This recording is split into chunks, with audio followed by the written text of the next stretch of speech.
Today, we're going to dive into one of the most popular, but also one of the most misunderstood tools in a trader's arsenal, the Relative Strength Index, or the RSI. And I promise, by the end of this, you're going to see this indicator in a whole new light. Let's just kick things off with a pretty bold question. What if that main strategy you see everywhere for the RSI, what if it's actually a trap? Seriously. A lot of traders are using it in a way that just leads to frustration and losses, and it's time we fix that. Okay, so you've seen the myth on the left a million times, right? Sell when it's over 70, buy when it's under 30. But the reality, what the pros are actually focused on, is over on the right. The RSI isn't some magic crystal ball for tops and bottoms. It's a gauge for momentum. And that 50 line, well, that's where the real story unfolds. All right, let's get right into it. First up, we are going to completely tear down the biggest, most common mistake people make with the RSI. And here it is, the overbought, oversold trap. This idea that a market is just going to magically turn around because the RSI hits 70 or 30, it's a recipe for disaster. You see, a really strong trend can stay overbought or oversold for a long time, and if you keep trying to fight it, you're just going to get stopped out again and again. And this quote just nails it, doesn't it? The problem is, this bad info is everywhere, especially on platforms like YouTube. But I'm telling you, this is not how experienced traders are using this tool. It's time for a major shift in how we think about this. So now that we've busted that big myth, let's build things back up and talk about what the RSI is really for. Let's get to the core of what this indicator was designed to do. So here's the crucial point. You have to stop thinking about automatic reversals and start thinking about momentum. The RSI's whole job is to measure the strength behind the price moves. It's asking a simple question.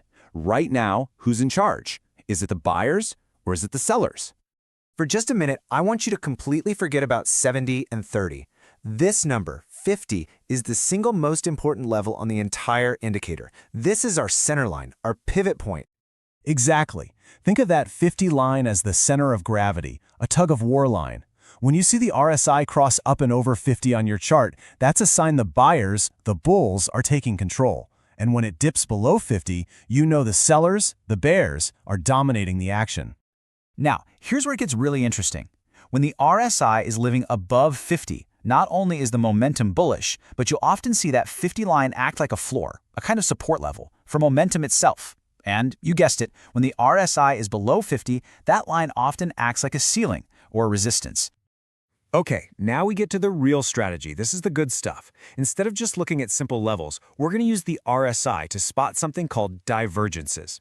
This is how you can actually get an early warning that a trend might be about to change. So, what is divergence? Well, it's pretty simple. It's when the price on your chart and the RSI indicator are telling you two totally different stories. The price might be climbing higher, but the RSI is heading lower.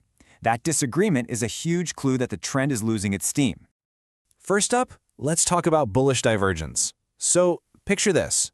You're watching your chart, and you see those red candles push the price down to a brand new low. But then, you look down at your RSI indicator, and it's doing the opposite.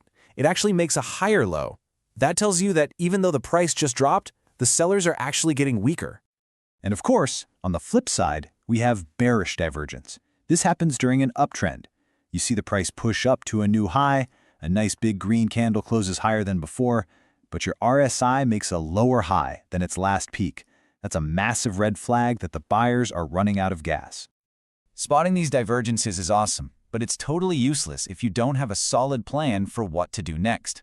So, this section is all about a simple, rule-based playbook for how to actually enter a trade. Okay, here's your exact plan for a bullish setup. The first condition is super important.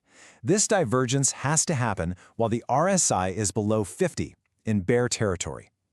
Then, we need confirmation. We wait for the price itself to break above the most recent little peak, or swing high. That break is our green light to go long. And for a bearish entry, we just flip the rules. The divergence has to form while the RSI is above 50, in bull territory. Then our confirmation is waiting for the price to break down below the last little valley, or swing low. That breakdown is our trigger to enter a short trade. All right, let's wrap this up with a really crucial piece of advice on how to take this strategy and actually make it work for you in your own trading. Here's a little pro tip that a lot of traders just don't think about. That default RSI setting is usually 14, right? Well, that 14 is a time frame. It means a divergence that forms within the last 14 candles or bars is way more powerful and relevant than one that's stretched out over, say, 30 or 40 bars. And this right here, this might be the most important takeaway of all. Don't try to be a jack of all trades. Take this one divergence strategy, go to your charts, practice it, backtest it, and really, truly master it. Knowing one strategy inside and out is so much more profitable than knowing 100 strategies just a little bit. So, there you have it. You now have a completely new framework for using the RSI, a way to avoid the common traps and start reading the market's real momentum. The only question left is, how are you going to take this newfound power and apply it to your trading?